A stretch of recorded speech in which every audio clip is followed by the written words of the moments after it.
दिल्ली विधानसभा चुनाव की सियासी लड़ाई यमुना के पानी पर केंद्रित हो गई है। पूर्व मुख्यमंत्री अरविंद केजरीवाल ने बीजेपी पर निशाना साधा और बीजेपी नेता अमित शाह, नायब सिंह सैनी और कांग्रेस के पूर्व अध्यक्ष राहुल गांधी को यमुना का पानी पीने के लिए भेजने की बात कही। प्रेस कॉन्फ्रेंस के दौरान अरविंद केजरीवाल ने कहा, दिल्ली में हरियाणा से यमुना के जरिए और यूपी से गंगा के जरिए पानी आता है। यमुना के जरिए हरियाणा से आने वाला पानी पिछले कुछ दिनों से जहरीला है। इसका स्तर 7 ppm तक पहुंच गया है। इससे मौत तक हो सकती है। हम यह मुद्दा उठाने के लिए बेबस थे। चंडीगढ़ में मेयर चुनाव में गठबंधन प्रत्याशी प्रेमलता को झटका लगा है।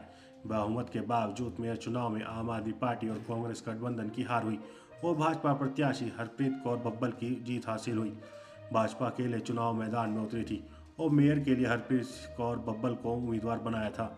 इस दौरान मेयर चुनाव में आप और कांग्रेस के 3 पार्षद बागी हो गए और इन्होंने क्रॉस वोटिंग की। अरविंद केजरीवाल ने यमुना जल विवाद को लेकर गुरुवार को मुख्य चुनाव आयुक्त राजीव कुमार पर हमला बोला है। अरविंद केजरीवाल ने कहा कि चुनाव आयोग राजनीति कर रहा है। राजीव कुमार को रिटायरमेंट पोस्ट चाहिए। इतिहास में कभी इलेक्शन कमीशन का कबाड़ा नहीं हुआ। मुझे पता है कि ये जेल में डाल देंगे। राजीव कुमार राजनीति कर रहे हैं। उन्हें राजनीति करनी है तो चुनाव लड़ ले। उत्तर प्रदेश के सीतापुर जिले में एक हैरान करने वाला मामला सामने आया है। यह महिला की ओर से दुष्कर्म का मुकदमा लिखाए जाने के 12 दिन बाद गुरुवार को नगर कोतवाली पुलिस ने कांग्रेस सांसद राकेश राठौर को गिरफ्तार कर लिया है। गिरफ्तारी के समय वह लोहारा बाग निवास पत्रकारों से बातचीत कर रहे थे। इसमें उन्होंने मुकदमे को राजनीतिक षड्यंत्र बताया। कहा, भू माफिया के विरुद्ध अभियान छेड़े जाने के बाद उन पर मुकदमा लिखाया गया। उन्होंने अदालत और ईश्वर पर भरोसा जताया है। प्रयागराज रेलवे डिवीजन ने मौनी अमावस्या पर 222 मेला स्पेशल ट्रेन रवाना की। यह एक रिकॉर्ड है। प्रयागराज रेलवे ने महाकुंभ स्पेशल ट्रेनों के साथ साथ रेगुलर ट्रेनें भी संचालित की। इस तरह एक दिन में 365 ट्रेनों का संचालन किया गया। महाकुंभ में दूसरे शाही स्नान में 7 से 8 करोड़ लोगों के आने का अनुमान पहले से ही लगा लिया गया था। ऐसे में रेलवे ने इसके लिए तैयारी कर रखी थी। रेलवे के प्लान के मुताबिक मौनी अमावस्या यानी कल के दिन प्रयागराज के स्टेशनों से स्पेशल ट्रेन सिर्फ यात्रियों को प्रयागराज से बाहर निकालने के लिए चलाई गई, यानी दूसरे शहरों से स्पेशल ट्रेन प्रयागराज नहीं आई। सामाजिक कार्यकर्ता अन्ना हजारे ने दिल्ली विधानसभा चुनाव से पहले आप संयोजक अरविंद केजरीवाल को सलाह दी है। अन्ना हजारे ने कहा कि वह उन दिनों को याद रखें जब मैंने उन्हें सीख दी थी कि आचार विचार को शुद्ध रखकर हम समाज और देश की भलाई के लिए काम कर सकते हैं। मीडिया से बातचीत में अन्ना हजारे ने केजरीवाल पर लगे भ्रष्टाचार के आरोप पर कहा, यह दुर्भाग्य की बात है। वह एक कार्यकर्ता के नाते मेरे साथ आगे आए। मैंने हमेशा कहा कि जीवन आचार शुद्ध रखना, विचार शुद्ध रखना, जीवन निष्कलंक रखना, जीवन में त्याग रखना, हमेशा सच्चाई के मार्ग पर चलते रहो।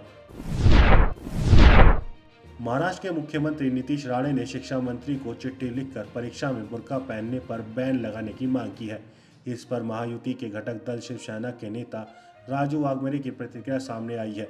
उन्होंने कहा है कि उनका जो कहा आधा बयान सही है कि महायुति तुष्टीकरण की राजनीति बर्दाश्त नहीं करेगी, लेकिन साथ ही उन्होंने बच्चों की परीक्षा को लेकर जो कहा कि हिजाब नहीं पहन सकते, अगर वोटिंग में इसकी अनुमति है तो फिर परीक्षा के समय कोई दिक्कत नहीं होनी चाहिए।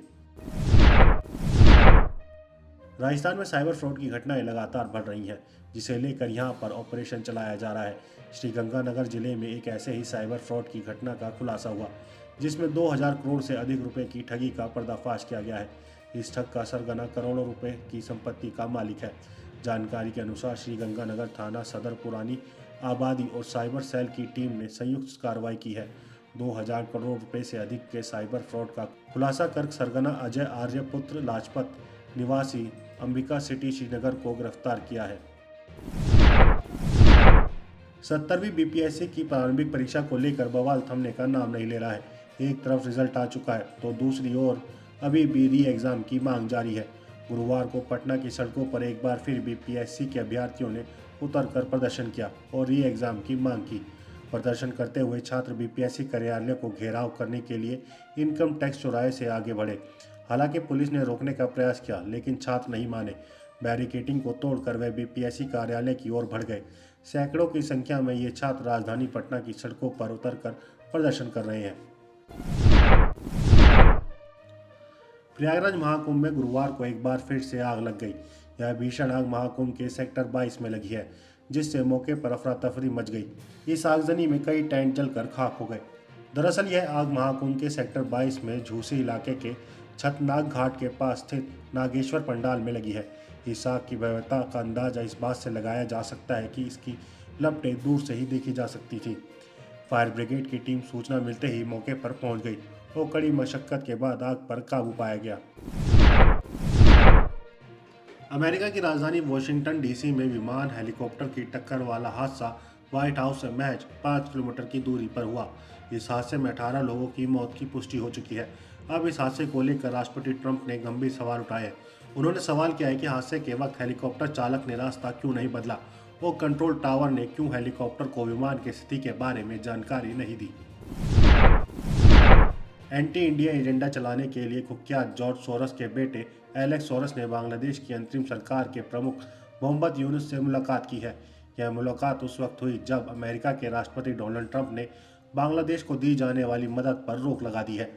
Alex Soros open society foundation के अध्यक्ष हैं। जब पिछले साल अगस्त में शेख हसीना की सरकार के खिलाफ हिंसक प्रदर्शन हुए थे, जिसमें उन्हें देश से भागना पड़ा था, उसके बाद से आशंका जताई जा रही थी कि इस प्रदर्शन के पीछे एक टूलकिट गैंग काम कर रही है। स्वीडन में मस्जिद के सामने कुरान जलाने वाले प्रदर्शनकारी सालमान मोमिका की बुधवार शाम अज्ञात लोगों ने हत्या कर दी। बीबीसी के मुताबिक 38 साल के सालमान को स्टॉकहोम के सोडरटैलेज में एक अपार्टमेंट में गोली मार दी गई। हत्या के समय सालमान टिकटॉक पर लाइव था। सीरियाई राष्ट्रपति बशर अल असद को अपने पद से हटाने वाले पूर्व विद्रोही समूह के नेता को देश का अंतरिम राष्ट्रपति नियुक्त किया गया है। अंतरिम राष्ट्रपति के रूप में अहमद अल शरा की नियुक्ति की घोषणा की गई है।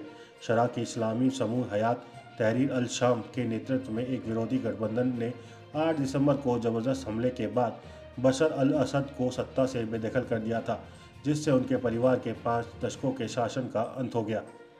एएफपी के मुताबिक सैन्य अधिकारी हसन अब्देली गनी ने बताया है कि शरा अंतर्राष्ट्रीय मंचों पर देश का प्रतिनिधित्व करेंगे। अमेरिका के राष्ट्रपति डोनाल्ड ट्रंप ने अवैध प्रवासियों के लिए अपनी खतरनाक योजना का खुलासा किया है। अवैध प्रवासियों को अब कुख्यात ग्वांतानामो सैन्य जेल में रखने की योजना के बारे में बताया है। ग्वांतानामो बे वही सैन्य जेल है जहां पर 9/11 के भयानक हमले के बाद अफगानिस्तान और पाकिस्तान से पकड़े गए अलकायदा समेत अन्य खूंखार आतंकवादियों और संदिग्धों को बंधक बनाया गया था। आप इस खबर के बारे में क्या सोचते हैं, हमें कमेंट सेक्शन में बताएं।